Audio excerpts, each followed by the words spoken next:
Hello, everyone. Can you hear me? Okay, let me see if I'm being heard. Okay, cool.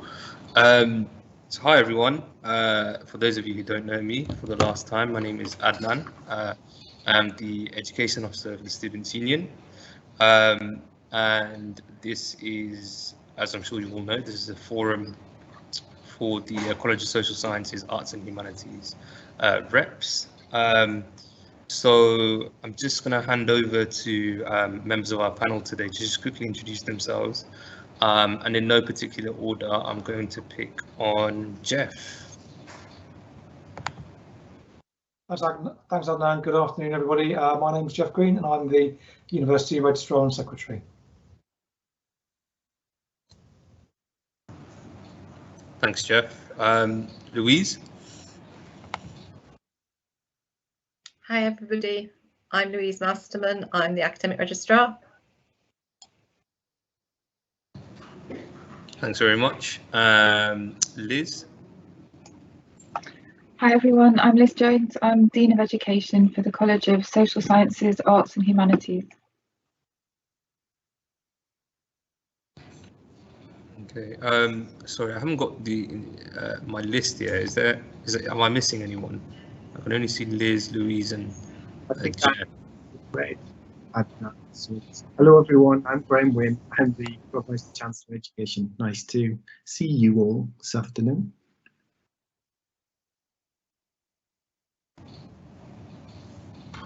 Great. Thanks, Graham. Right. I hope I haven't missed anyone. Please do just jump in if I have forgotten you. But we'll move on to the matters raised at the last meeting. And the first matter that was raised was around accommodation rebates and the plans for the start of the academic year. I'm going to request that Jeff perhaps provide an update on this.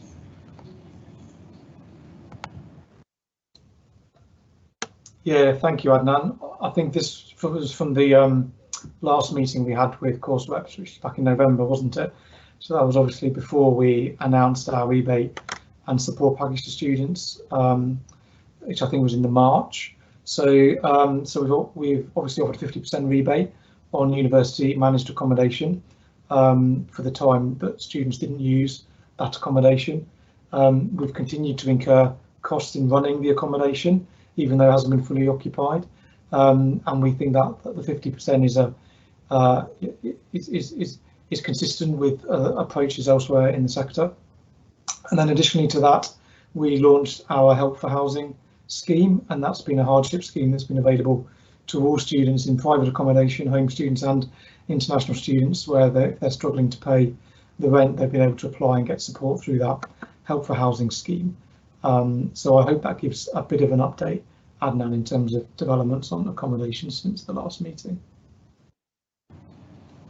Thanks, Jeff. No, that does. Thank you. I'll hand over to Graham very quickly then, just to give us an update on the safeguarding policy for undergraduate and postgraduate students.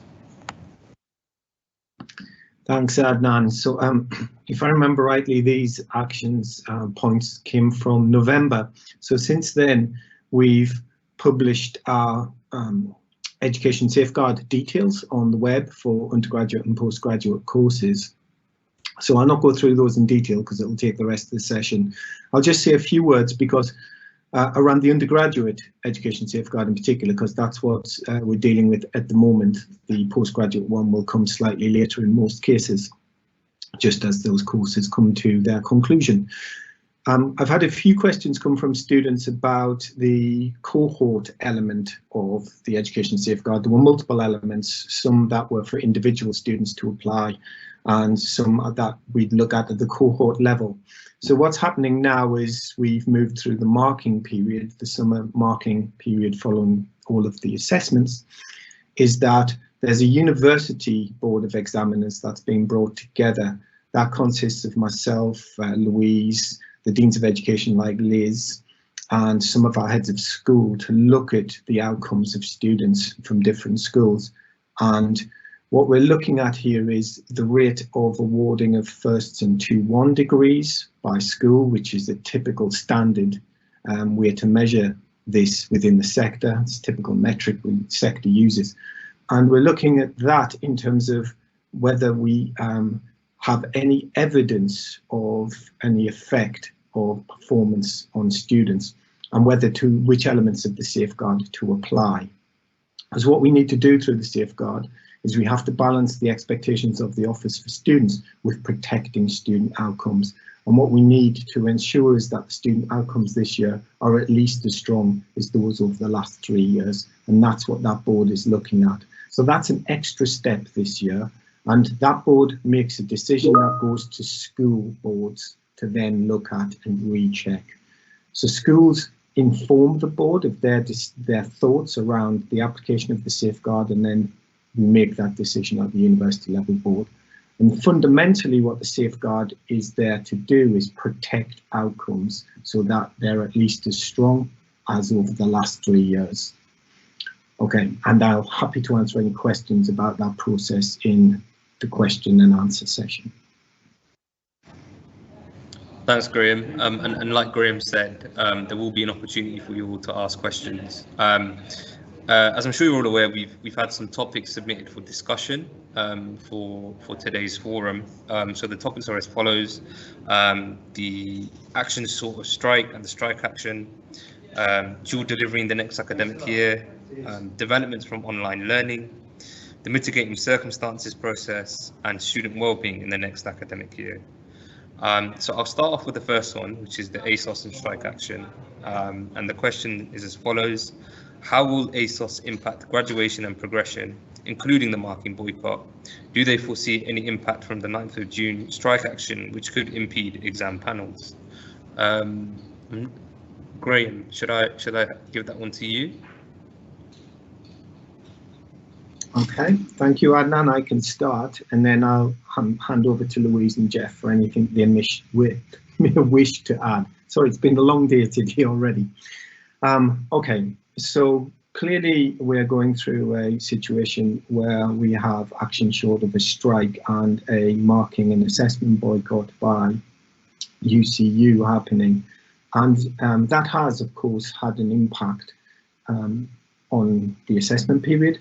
And that impact has differed between schools in terms of how severe it's been, which has meant that there's been a lot more work than usual behind the scenes for staff across the board to ensure that we can get towards a position where we can ensure all of our students can graduate on time. So, as I said, it's got a differential impact across our schools.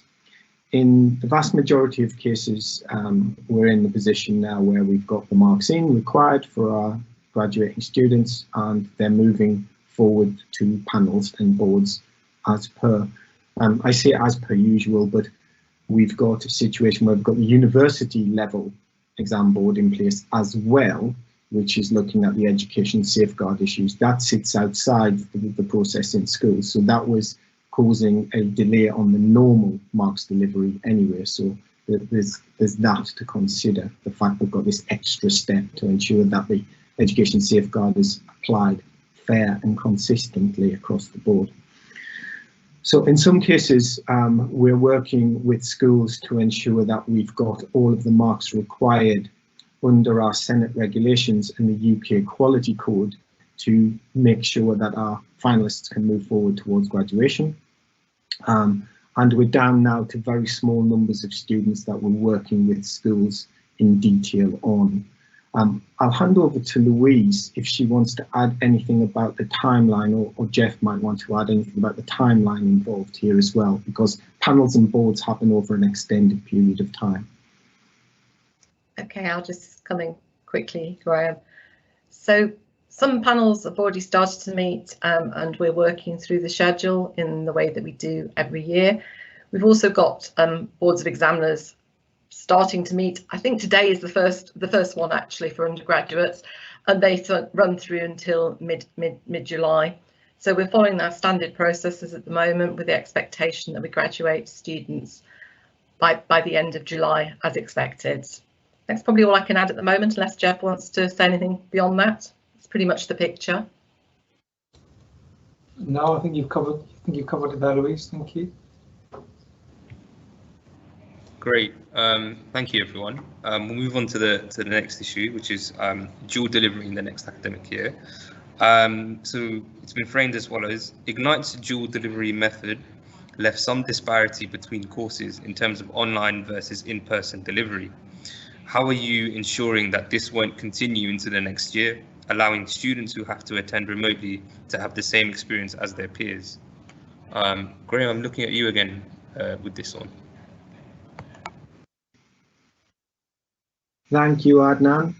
I'll ask Liz to comment in a moment as well on this issue. So yeah, this has been one heck of a year for everybody. To be honest, it's been a year that nobody ever wants to repeat in terms of how little social activity there's been, how little social learning, how little on-campus activity there's been. It's just been such a shame. We've bounced between lockdowns and government requirements all the way through the year, and we've had to adapt very, very quickly, often overnight, to what was coming in terms of guidelines from government. So we've learned a lot through this, and the question picks up on the disparity in offer between different courses, and that did come through particularly in semester one, where different courses were offering different levels of in-person activity. And it's something we've got a close eye on going into next academic year. Very recently, we published to schools something we've called the Education Planning Principles for next academic year. And they cover, in some detail, minimum levels of expected in-person delivery for next academic year under different scenarios. The university is planning around 3 scenarios for next year. The first is the removal of the social distancing restrictions. Let's say that the government's roadmap rolls out past July 19, and in that situation, if we've had those removal of restrictions, we'd like to be offering as much in-person delivery as we can, and as much as a back to normal, but retaining the best of blended learning that we can. Scenario 2 is the more balanced scenario, where the social distancing restrictions will still be in place. Under that scenario, we probably have to offer large group sessions, such as large lectures online, and balance that with in-person small group teaching. The final scenario is where the social distancing restrictions are quite severe, and we're likely to be entering another lockdown, and that's provision mostly moving online. We're hoping we will not be near that scenario coming into next academic year. So that's the scenario planning we've put in place, and we plan for every eventuality. What we need to do in this is take the best of the blended learning, because in amongst all of the difficulties around lack of social contact, lack of contact and in-person teaching, came through a lot of positives from students around the structured nature of the online content, and the flexibility of having that online content on demand. So I think we've got to balance this up and find the right blend that works. And we're searching hard to find that right blend while keeping that absolute core of in-person teaching, so that we haven't got the disparities that the question alludes to. I'll just maybe ask Liz if she wants to add anything to that. Yeah, thanks, Graham. I think you've covered it really. I suppose I was just thinking that it's probably worth saying that within our college we have such a range of different subjects, and that in normal life, even if COVID wasn't here, there would be a range of different modes of delivery and different styles of delivery, I suppose. So if you think of the difference of archaeology programmes, where they do a certain amount of lab work and field work, all the way through to an English or history degree where there's an awful lot of autonomous study, then I think that there will always be some differences in delivery. But as Graham says, we've got to really keep an eye on this, I think, and make sure that what's being delivered is absolutely pedagogically sound, so it's delivered in the best way possible for the students' learning experience. And that's what we're working on really at the moment, getting the right blend. So from the feedback we've had this year, from what we've learned about blended delivery, online learning and face-to-face learning, and what's important to students, we're working with each school, with each programme team, to come up with the best possible model for them. So next year, it won't look identical in every subject area, but it should be consistent and hopefully clearly set up, clearly signposted, with a clear rationale for why you're getting what you're getting, and one which programme teams are accountable for, and we will be keeping a very close eye on. So yeah, that's something we're very aware of, and it's really important.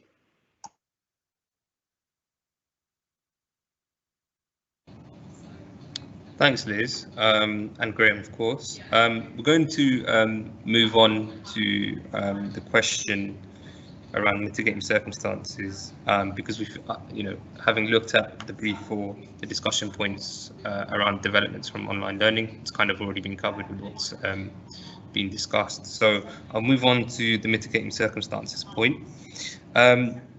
So mitigating circumstances have seen a huge change this year with the removal of evidence requirements and wider categories for application.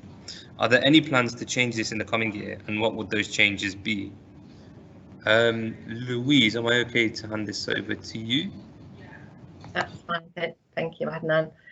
Yes, as you alluded to there, we did make changes this year, primarily reducing the need for evidence to support mitigating circumstances claims, particularly where that relates to COVID. Position for next year, we haven't yet agreed. It's under review, and we are considering what's best to do, but obviously we need to be able to respond to the circumstances. And we don't yet know for sure that we'll return to normal, but assuming that we return closer to normal, we are likely to make some changes, probably introduce some need for evidence, but we are considering what we might do to continue in terms of self-certification.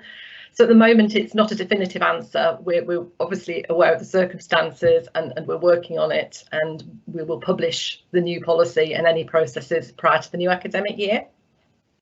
That's all I can say for now. Thank you, that's helpful. I'll just move on then to the next point, which is around student wellbeing in the next academic year. So it's been written as followed.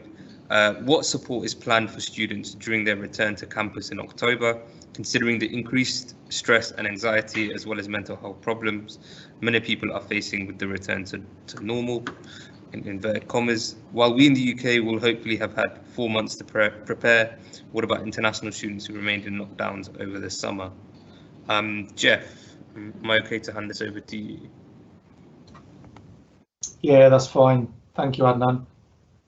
And yeah, of course, we do absolutely recognise and understand this has been a really challenging year for students, and that is going to continue, I suspect, to some level over the summer and into the new academic year.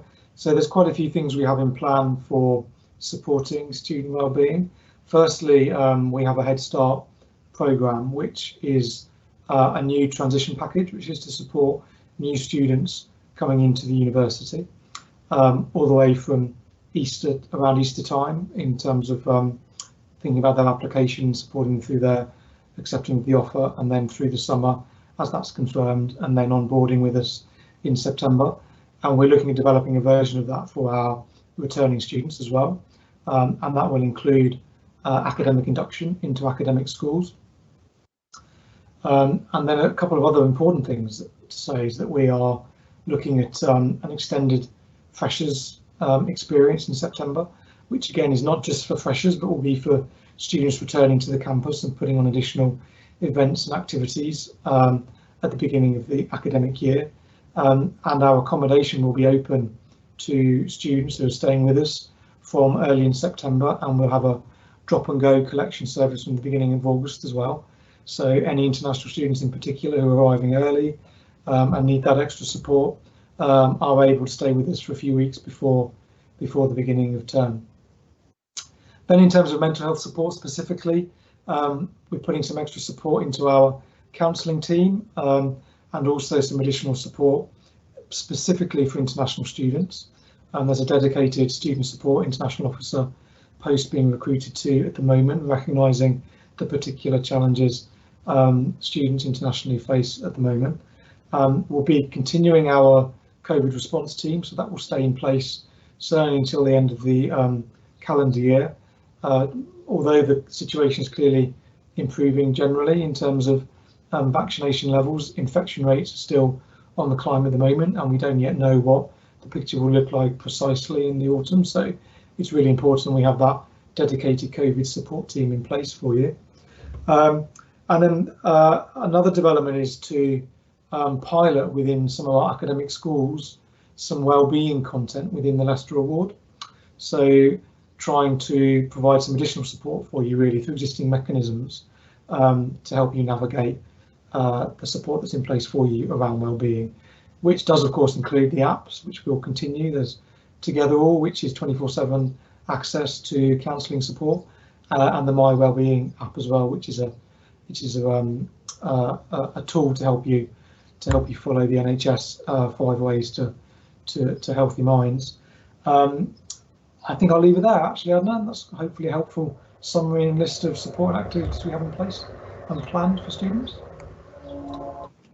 Thanks very much, Jeff. No, that was a detailed answer. Thank you. So now we now have the Q&A session. I've noticed that, to be honest, not any of you have submitted any questions, but please please do submit any questions. In the meantime, I don't know if any of the members of the panel wanted to just provide any updates, any further updates or announcements. Feel free to just raise your virtual hand. If not, what I'm going to do is, I appreciate you may not have questions now. What I'm going to do is I'm going to drop the executive officer team email address in the announcement page, and you may not have any questions now, but if you do have any other questions that you want to raise, please do email us, or at least the new team, with your queries, with your questions, and hopefully those queries and questions can be relayed on to the likes of the members of the panel today. So if there aren't any questions, oh, Graham, were you going to say something? Thank you, Adnan. I just want to say something briefly. So I was talking about the application of the education safeguard earlier, and the university panels. We've got another one this afternoon. I just wanted to say to everyone, Liz wants to come in as well in a moment. I just want to say to everyone that we are looking closely at student outcomes across our different schools. We're not making this decision across the entire university. We're looking at student outcomes in our different schools and making sure that those outcomes are as strong as those historical averages of the last 3 years, so that this group of students, this cohort of students, don't miss out in terms of the attainment of the degrees and the awarding of those degrees. So we are taking a detailed look at that. And I just wanted to make sure that you all reassured that that individual group of around 10 or so of us are looking at that and making the decisions back to schools, and schools are working with us to make sure that you're fully supported. As well, before I hand over to Liz, I just wanted to thank the executive officer team of the Students' Union who are with us today. I know that many of you, Adnan and Mia, and many of you are stepping down tomorrow. You've been a fantastic support all year to the work of the university. And this year, unlike any other, has required a strong Students' Union team, and you've certainly been that. So a huge thank you from my behalf, on my behalf, and I think everyone else's who's here, for everything you've done. So huge thank you. I'll hand over to Liz. Oh, thank you. I was just going to make an announcement on a very different front, actually. I was just going to mention the fact that so there are some opportunities available to students in our college, which are perhaps quite unique, I think. So we're really committed to diversifying academia and diversifying the student body as we move through the different years of the student journey. So I don't know if student reps here will have seen that we have some PGT scholarships specifically set aside for BAME students. I think that they're still available for next year. You can still apply. We have got quite a lot of applications in, but it's worth going for them if you're interested in doing a PGT programme and you are somebody who identifies as BAME, then these are particular opportunities for you. We also have a PGR equivalent, so if you get to that stage later on, that's also available. I just thought I'd mention that, but I should also echo what Graham said. It's been great working with this SU team this year. Thank you very much for everything you've done. That's all. Thanks very much, Liz and Graham, both for your insights and kind words. There has been a question that's been submitted. Sorry, I lost my English there. So the question is as follows. I guess it's not directly relevant to this college, so I'll probably hand over to Graham for it. But the question is as follows. Why did the Biological School of Sciences say that their department would use algorithms? How can you assure students that that work will not be marked by algorithms? Graham, am I okay to hand over to you? Thanks, Adnan, and thanks for the question. Yes, this is a very frustrating point. I'm very frustrated that that happened, I have to say. So what I could say here is that the email that came, that particular email that the question references was an unauthorized email. So the point about algorithms was not correct, and we are not using algorithms to mark students' work. So we have to be somewhat careful here, because every university has a standard degree awarding algorithm. What happens is every year your profile of marks goes into the degree awarding algorithm and your degree classification is calculated. That is the degree awarding process that's fully published in our Senate regulations. And we'll be using that as standard this year. We will not be marking any marks, generating any marks by algorithm. So I'm quite happy to dispel that myth, as it were. So we're not using any algorithms to generate any marks for modules. It's been, where required, we've moved marking to alternative markers, but not algorithms. So I do apologise about that particular communication, and I do share the frustration. Do you want me to answer the other question while I'm here, Adnan, around the minimum amount of in-person contact? Or yes, please, if you don't mind, that'd be great. Thank you. Okay. So on the point about, so there's another question here which says you talked about a minimum amount of in-person contact for students. Will students know what that minimum is supposed to be, or just staff? So now that the education planning principles are out there, we're going to work with each school so that each school clearly articulates next year what students can expect under the different scenarios we were discussing earlier about the 3 scenarios. So we will let students know clearly what they can expect under each scenario on a school-by-school basis, because clearly there are always going to be differences between sort of lab-based courses and non-lab-based courses, and they always were pre-COVID. So we'll be giving that level of expectation to students, so you've got a good idea what to expect in the next academic year, and we're working through that now.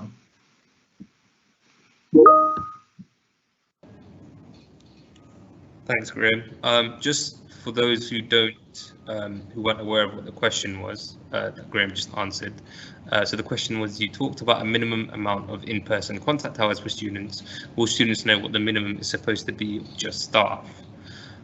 So that question has been answered. I've not seen any other questions been published just yet. If there are anything else that you've not had the opportunity to ask to the panel today, like I say, please do just email us with those questions. I'll drop it again in the announcement section. I say us, but the incoming team rather, and they should hopefully relay those queries and questions on to members of the university. So if seeing as though we've now come to a close, I did just want to say a quick few words myself, if that was all right, and then we'll come to a close. I just wanted to thank members of the panel for attending today. First and foremost, they've been very, very busy this past few weeks, especially the past academic year, and I'm very grateful for you to have attended. I wanted to give thanks to the reps who, of course, have come today as well to ask questions, to just listen in and see what's going on. A huge thanks as well to the unsung heroes in the Students' Union Voice team, who work really hard to organise these events and make sure everyone's on time, make sure everyone's free and there's time in the calendar and stuff. So thank you to you all. And just from me, it's been a real pleasure these past 2 years to have worked with reps across the university, to have supported you, to have seen the amazing stuff you've done. It's been a real pleasure, and I think that's the best part of any of these roles, is just seeing students grow and empowering students to enact change, and that's the best part of the job. So thank you. And I just wanted to apologise as well if I've missed any of your emails, any of your messages. Please do accept my apologies. And you know, Anne-Marie will be coming in as of the 1st of July. I think she's going to be great. Please do give her all your support. Please do get in touch with her, anything you're unsure about. She's going to be great, as are the rest of the team as well. So thanks again for everything. Best of luck with everything. And yeah, that's it from me. Peace.